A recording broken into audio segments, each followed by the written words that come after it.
Bugün Balım деген kızımızın tuğan günü. Al, Sımbat әпшес құттықтайын деп отыр. Айта бер.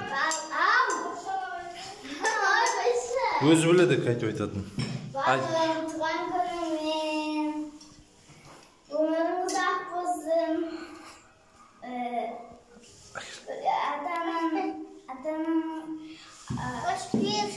Айтқан тыңдай бер, ақылды қыз бол.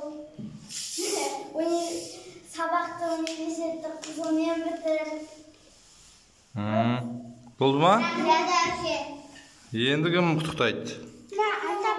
Сен айта алмайсың ба? Кім айта алады? Сен айтасың ба? Айтшы. Балым, өмір жасың ұзақ болсын, ешқашан ауырма. Сабақты беске оқы. Денсаулығың жақсы болсын. Сені туған күніңмен. Ой, молодец, молодец. Балым, сен құттықтадың, көрдің бе? Рахмет. Қаншаға толдың? Қаншаға толдың? 6-ға. 9 болдың енді. Түсіндің бе? Енді сабақты жақсылап оқы енді. Мақұл.